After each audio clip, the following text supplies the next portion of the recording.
bzw. das nachgebessert werden kann, solange dieses Kraftwerk noch besteht. Dankeschön. A ver, señora Jordan.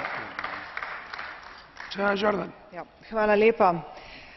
Na Japonskem je res na tisoče žrtev in jaz globoko osebno sočustvujem z njimi in mislim, da tudi s strani Evropske unije moramo nuditi vso možno pomoč. Sem pa proti temu, da se te žrtve zlorablja za nek boj proti uporabi jedrske energije, ki je ideološki. Zato sem dejala, da moramo analizirati vzroke, ki so pripeljali do te jedrske nesreče, ugotoviti, ali so možni sploh v Evropi in kako se jim lahko izognemo. In prosim, da ne mešamo žrtev naravne nesreče, žrtev potresa in cunamija s potencialnimi seveda žrtvami jedrske nesreče.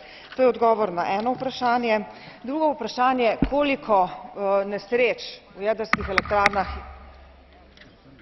Smem naprej? Koliko nesreč je zame dovolj?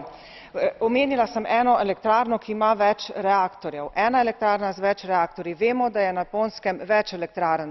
Jaz mislim, da je treba vsako elektrarno oziroma vsako nesrečo jemati zelo resno. Ne koliko. Vsako nesrečo in ne samo nesrečo, ampak tudi dogodke, ki so ocenjeni kot manj kot nesreča. Iz vsakega takega dogodka se moramo nekaj naučiti. Prav ta primer pa nam kaže, da na eni nesreči ne moremo reči, da je jedrska tehnologija nesprejemljiva.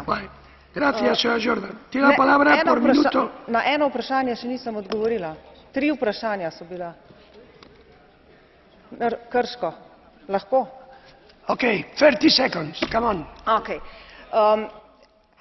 Naša država je bila podvržena tudi pregledu varnosti jedrske elektrarne in takrat tudi strani Avstrije, ki je bila zelo aktivna, so bili opravljeni dodatni testi potresne varnosti, bile so opravljene tudi dodatne modifikacije na elektrarni in to je pravzaprav kontinuirana praksa. In jaz sem prepričana, da bomo vsi v Sloveniji se strinjali s tem, da se tudi pri nas seveda takoj opravi takšen obremenitveni test. Ker smo pa mala jedrska država, smo pa navajeni, da imamo relativno več mednarodnih pregledov kot sicer druge jedrske elektrarne v večjih državah.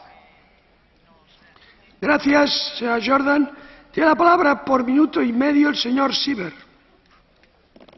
Danke, Herr Präsident, Herr Kommissar, liebe Kolleginnen und Kollegen! Ich komme auch aus Österreich und die Sorge um Krško trifft natürlich uns alle. Und ich hoffe doch, dass die Versicherungen, die die Kollegin Jordan jetzt abgegeben hat, wirklich auch eingehalten werden. Meine Sorge und meine Anteilnahme gilt aber insbesondere der japanischen Bevölkerung, die leidet und mit stoischer Ruhe diese Ereignisse